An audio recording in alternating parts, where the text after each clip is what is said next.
You are watching Business Heroine TV for the entrepreneur who says she will and does. Join the Business Heroine community today at businessheroinemagazine.com. And now, tune into the show. Welcome. I'm Ann Perry, founder of Business Heroine, and I'm so excited to introduce you today to Jody England. Now, Jody is the visionary behind the creation of Untamed You and Understanding Your Soul Medicine Path. She's also the host of the Wild Soul Medicine radio show and co-author of an upcoming book on the path of the High Priestess. So Jody is an amazing and fascinating person. She's a Midwestern farm girl turned psychic medicine woman who loves heavy metal bands as much as a Tibetan singing bowl concert. So she uses her extraordinary gift of seeing to midwife the return of the wild souls of bold women. How cool is that? So Jody is self-admittedly addicted to inquiry. I am too. We have that in common. And she entertains deep and paradigm-shifting conversations on her weekly radio show with the thought leaders and revolutionaries of our time. And her keen insight and straight-talking ways have positioned her as an emerging voice of the new age. So I can't wait for you to meet Jody. She's here today to support all us business heroines in the return to essence. So welcome, Jody. Thank you so much for being here. Thank you, Anne. It's so good to be with you. Yeah. Thanks for having me. Yeah. We have so much to talk about.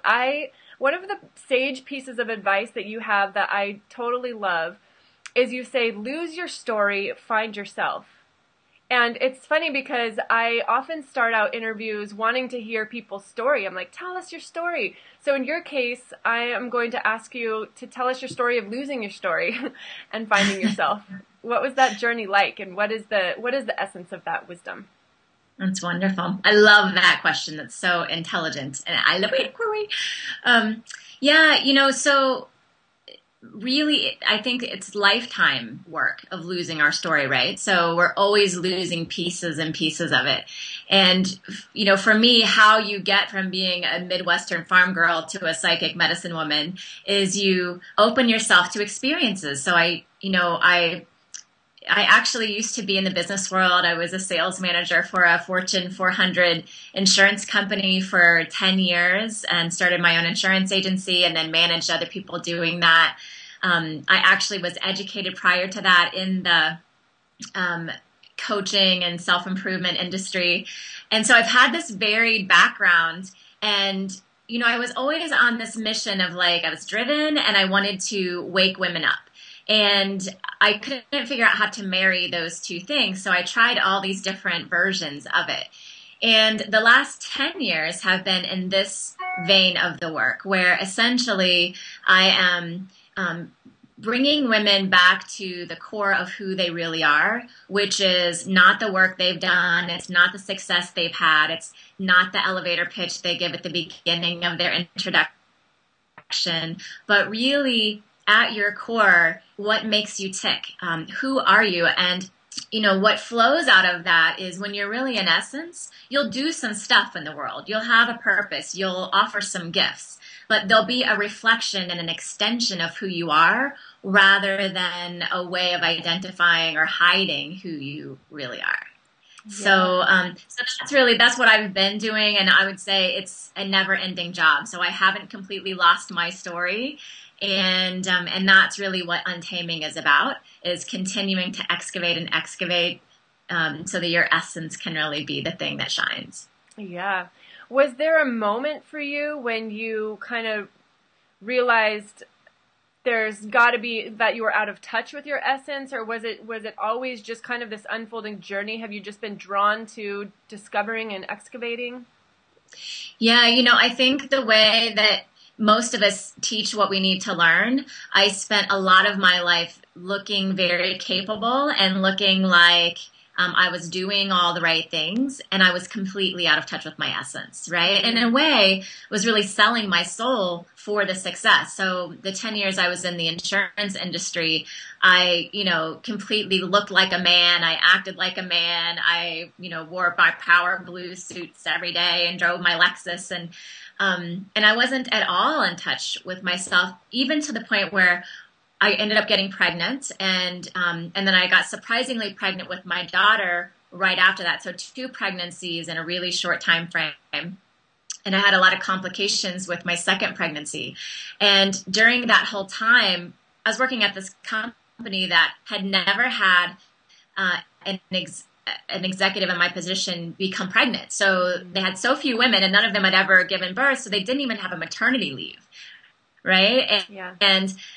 So I'm on bed rest. I'm trying to pretend like I'm not a woman and I'm not pregnant while I'm operating my district from my, laptop in my bed. And it was just, that was the beginning of the aha for me, which is, what am I doing? What am I doing here? And then when my daughter came, I actually went on maternity leave and never went back. And that was the beginning of my search for, what is my soul and what is my point and why am I doing any of this? And that was almost 10 and a half years ago. Wow.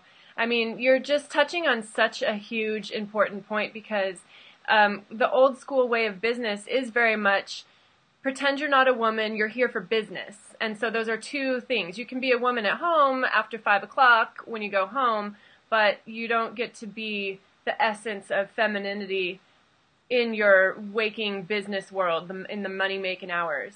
And that's one of the lines in our Business Heroine poem is, she does it, and she doesn't do it by wearing a man suit and pretending to, having to give up who she is for the sake of business. That's, but what's cool is the paradigm's shifting, and you are perfect evidence of that and a leader in that, and you are just exuding goddess feminine right now. So, tell us more about Untamed You. What is that, and why is untaming important?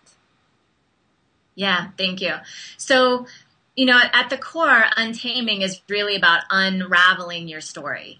And it's not about looking like me. Not everybody's going to wear feathers in their hair and be a rebel. That happens to be the opposite of what my path had been. So untaming is really about each woman finding what's the opposite of what you've been. So it might be, if you start out looking like this, your untaming might be getting more grounded and becoming more organized and getting your shit together, right?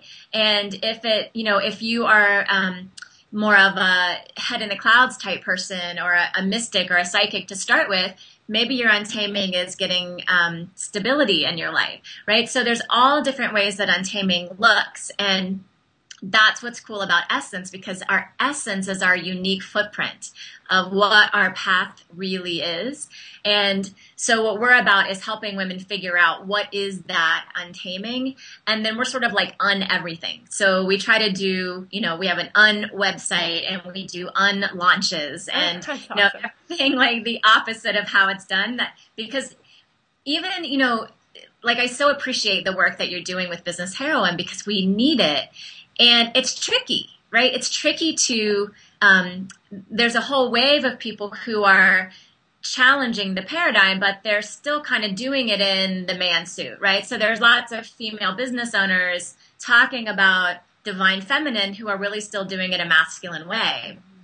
And there is no blueprint. Like, we're just creating it as we go. So that's why inquiry is so important, because we're figuring it out. We're asking the question, how do we do this in a feminine way? How do we get our work out in the world and also honor who we are and honor the ways that we create and make magic? I love that. What's cool about what you're saying is about being in the inquiry, because that totally is a feminine space to be in. And it's not that we have to have the answers or know it all. We can be in the inquiry together in community, and you can still be a leader and be in the inquiry. And that's something that's so beautiful about what you're saying. And so, yes, and I think that's, I was just going to add, I think that's part of the new feminine leadership. Yeah. Is that women are willing to be vulnerable and to be both the student and the teacher, you know? And so that's part of this unraveling of the old way of like, I have to pretend like I have it all figured out and you have to do exactly what I do. And instead being like, hey, let's collaborate in this unraveling. Exactly. We can be big sisters and little sisters to each other. And yes. Yeah, absolutely. So I would love to hear about soul medicine path. What is a soul medicine path? Yes. So this is really the evolution of my work over the last 10 years. And what I've discovered is that every soul has a path, and there are templates to those paths. So there are 5 different paths, and every soul comes in with a primary and then usually a secondary path. And what's cool about knowing those is it helps you understand what your lessons are for this lifetime. So you've actually been on this path for many lifetimes. But it's sort of like getting handed a roadmap of like, oh, these are the lessons I came to learn. And then what occurs is you end up having an event usually around the age of 5 or 6, which is the moment that your ego forms. And that ego formation moment is a reflection of all of these soul path essences, really. And it's the basis of every single thing you do, every trigger, every block, every preference, what you're here to do, what gifts you're here to offer. All of that is in this one moment. So the soul medicine paths are really like a shortcut to understanding what you're here for. And the biggest thing about the soul paths is understanding that, because so many coaching paths and interventions are really about like find what's wrong and then fix what's wrong and then get to the place you aren't already, right? So there's always this like striving energy to fix yourself and be better, which is all the masculine. Yeah. And in this paradigm, the soul medicine path, you never transcend it. It's not about getting off of it because it's your soul's infinite work, right? But it's like a labyrinth. So you weave in and out of the sides. So sometimes you're in the path of learning, where you're in the triggers and you're having the hard medicine, the lessons. And then you move into the gift side of the labyrinth. So you're always cycling back through, and you learn some lessons, you level out, you expand out into the world, and then you get ready to do your next up leveling and like, oh, time for more medicine. And so you come back over here. So what's really freeing about it is allowing women to embrace the fact that they are on a path and that the path is the point. It's not about getting off the path or changing paths. You're on the path you chose, and the path is the point. That is very liberating, because if there's all this striving energy all the time to like, I need to figure it out, that's basically saying I would like to just leapfrog over my path and land in nirvana space or something, and where everything's perfect and there's no problems and there are no obstacles in my life. But what you're saying is that if we can embrace that path as like that's what we're here for, is that path, it just kind of takes that pressure off. It takes away the pressure of something's wrong, something needs fixing. It does, and it's really counterintuitive because people think like, oh, well, if I embrace my path, then I'm going to constantly be in breakdown or pain. And it's actually the opposite. When you embrace it, you don't have to be in pain as long, because it's like, oh, that lesson again. And then you do get to leapfrog forward into the, the other side of the labyrinth. Yeah. So there is tremendous freedom in understanding it. Yeah, yeah. And maybe we can be stuck in those, when we are stuck, those stuck times can be not quite as, I don't know, it doesn't have to mean so much or be like such a problem. It's just like, okay, here I am. Yes. It doesn't feel good, but I'm here right now. But I know what's next as I'm going through to the other side. Exactly. That's nice. I really like that. It's awesome. Thank you. You also have another term that I want to learn about, which is evolutionary velocity. Mm-hmm. What is evolutionary velocity? Yeah, so I've always been a person who is interested in speed. I like danger. I like risk taking, and so I've always had this penchant for velocity, and also evolution. But when you look up the definition of evolution, it talks about like slow change over time. And it's this very long process, and so I married the two terms because, everybody feels that things are speeding up, and And change is happening faster. And the reason for that is because we really are at a crucial point in our history and our evolution that we have to get it. We have to start learning these lessons faster in order to make the changes that are going to really get us into the new age if we're going to get there. So, in general, I like to position for people that evolution can happen so much quicker than it has been. And that's one of the things, like when we look at this meta system, like the soul medicine path, you can transcend a paradigm really quickly by stepping up above it rather than doing these like one-on-one, I'm having a block, let me work it out, let me get the blueprint, like all of this mind stuff, but really looking for the quantum leaps, the quantum leaps that literally catapult you forward in your ability to change at a fast rate. That is nice. And so the evolutionary velocity, this evolution with speed and momentum, dovetails very nicely with that soul medicine path. And I can see how those two concepts blend so well and just really help us get out of that stuckness and shoulding and striving and forcing and all of that yuckiness that just has us feel out of sync with our essence. It does. And I feel called to share, there's another technology that really lends itself to evolutionary velocity that's new in what we do at Untamed You, and that's really the use of energy. So I'm a psychic, and I learned to be a psychic. Everybody can become a psychic. Everyone can learn to read energy, and some people are scared by the term psychic. In fact, when I went to energy school, I didn't know that my teacher was trained as a psychic, or I would not have gone. Oh. But I'm reclaiming the term, because there's nothing scary about being psychic.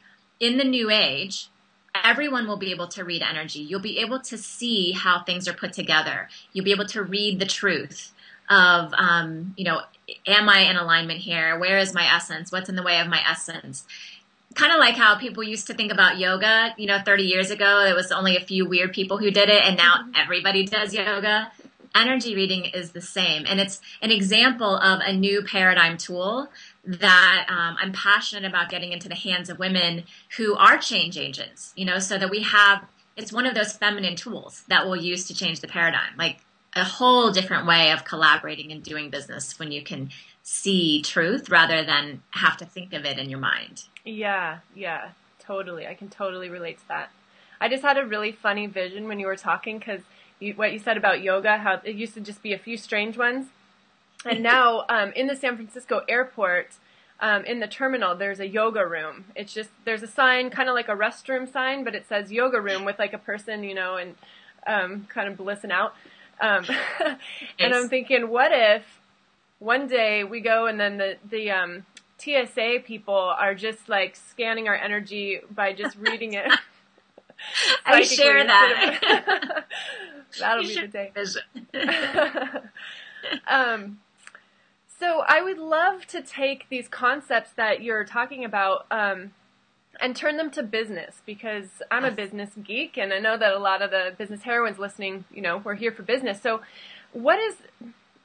I guess I want to ask, what is the single biggest mistake that you see women making in their business as it relates to all of your work? Yes.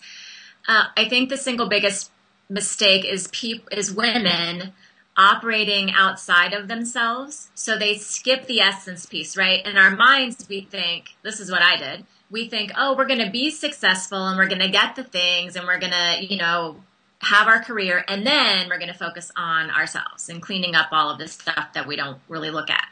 But what ends up happening is it becomes really unsustainable, because you're trying to be a copy of, at best, a feminine guru who's maybe doing it in a masculine way, or, at worst, like you're trying to be a man, and trying to do it completely and in a way that doesn't actually serve you. And when you do it from essence, it's so much easier, because as I mentioned earlier, then your business is really an extension of who you are, rather than a separate thing that you're trying to fit yourself into, or you're trying to make work, and then you're wondering why it's not connecting and what's wrong with you. It's not that something's wrong with you, it's that you're not being you, right? That's the problem. So when we as women learn to break our cardinal rule, right, of like not giving time to ourselves and not focusing on really freeing ourselves up, right? That's the untaming. And that's why the company is named after that freeing principle, because it's so foreign to us as women. We're taught to be nice. We're taught to fit in the box. We're taught to, follow the rules. And, and so it's a challenge. It's really a gauntlet to throw down to say, look, I know this is not easy. And believe me, it was not easy for me, to shift from that really, ingrained paradigm that I was brought up in and that I operated in for so long. And in every step is really, it feels like jumping off the cliff. Even the beginning feels like jumping off the cliff. And then, it's like, am I going to wear feathers in the interview? Oh, jumping off the cliff, So we really have to do it in community, because when we try to do it by ourselves, it's very hard to tell if you're in essence. It's hard to tell if you're replicating someone else, or if you've slipped into the outside view rather than like, I'm actually in truth, right? Interesting. That's really interesting. I want to hear more about that. How is it that community helps us see our essence? Yeah, because there's this tricky thing. When you're really in essence, you can't tell, because it's like you're lost in yourself, right? So when you're in essence, you've probably had this experience where you did an interview where you were so in the moment that you don't even remember what you said. And then you watch it later and you're like, wow, did I say that? That was awesome. That's because you were lost in essence. So we do this thing when we're learning to be in essence, where we're constantly checking like, wait, was I in essence right then? And then as soon as you check, you're not in essence. You know what I mean? So it's sort of like trying to be in the now, where you're trying to be in the present, and then you're always jumping out. So it's great to have community of people who can see you, who can say, in fact, I had this experience recently with this beautiful group of women that I hang with, who are priestesses. And, this was maybe 6 months ago, and I was really on the beginning of this edge of bringing my essence out into like a physical expression in the world. So I've been doing the work for 10 years, but nobody really saw me. So I didn't have to worry about like, what am I wearing and whatever. So I show up at this event, and these women were like, what are you wearing? Like, there's such a disconnect between how you sound on the phone and what you look like here. And I was like, really? Because I feel comfortable in this. I think I'm in essence. And I would never have had that experience if they weren't reflecting it to me. So it has to be people you trust, right? Who are on the path of evolution as well. And like, you trust them to see your essence. But that was so valuable for me. So you really do need some peeps around who can give you some insight. Yeah, sisters, not like the toxic work environment type of community, but like the people who can see you. Yeah. And it's great if they're trained in it, right? Like if they see energy, or if they've, done a lot of work themselves, so they're not afraid to be in their essence, right? Because if they're, then they might have a story about you being in your essence. But these women are super clear. And, and that's actually, I feel like that's going to be a big part of us shifting the paradigm, is literally moving into that collaboration space, which we were talking about earlier, rather than one person saying you're in your essence or you're not. It's like we're always doing each other on a moment-to-moment basis, really. Right. So many different places that you can slip out. Right. Well, I feel like a great place to start would be with you, and I know that you offered some wonderful gifts to our community. Will you tell us about those? I will. So we have the Wild Soul Medicine radio show, which launches April the 9th. It's on Wednesdays at noon Eastern time. And if people are interested in participating in those conversations, I'll also be doing some psychic readings and talking about soul medicine paths, things like that. So the best way to participate in that show is actually to go to our website and sign up in the Join Us section. And then we'll let you know every week who's going to be on and that it's time for the show. So that's option one. Awesome. And we'll make sure the links are printed with this interview. So just in case you're wondering, you need to grab a pen and write it down. We're going to make sure you get it. Sure. Awesome. And then the second opportunity is to, we have a beautiful creed. It's called the Untamed Creed. And it's just a piece of inspiration for calling that inner wild woman forward. And you get a PDF copy of it. It has beautiful graphics and things on it. It's also on our website. That's awesome. I want to get the creed. Yay. Cool. So before I let you go, I would just love to, what I would love is for all of us business heroines who are tapping into this now, we're all in community and in collaboration and having this conversation for a reason. So what is one thing that we can do today to excavate our essence? Like, what is one action step? I don't even know if action is the right word, but what is something that we can do today to excavate that essence and tap into it and feel what you're talking about and just be it in our day today? Beautiful. So I think that the best place to start would really be you got to give yourself a couple quiet minutes to do this. And then just get quiet with what is one way that you could be the opposite that you have been, right? To just try it out for today. So if you would normally, come home and have dinner on the table at 6:00, like what if you didn't make dinner at all? Or what if you ordered dinner? Or what if, think about stretching it the maximum uncomfortable place you could. So would it be asking your husband to make the dinner, right? And so it'll be different for everybody. Or in your, with a client, is there a way that you've typically been behaving? What would be the opposite of that? How could you step out of the dance that you've normally been in to just try one new behavior, to see that you won't die when that happens? And also it can be really exhilarating. So do one untamed thing today and then do 2 untamed things tomorrow. Oh, I love it. 3 untamed things. Okay, let's do it. Awesome. Thank you so much, Jody. I loved this conversation. I love the work you're doing. I'm just really grateful for the work you're doing. Thank you for sharing your message with our audience and putting your essence into the world and helping so many women discover their essence. It's planet-altering work that you're doing, so thank you. Thank you, and I say the same to you. I'm so in honor and awe of all of the courageous business heroines. It is not easy out here on the edge, so thank you for encouraging all of us. Thank you. All right, and we will see you next time. All right. Bye, everybody. You have been watching Business Heroine TV for the entrepreneur who says she will and does. We hope you enjoyed the show. Be sure to check out what's new at businessheroinemagazine.com today.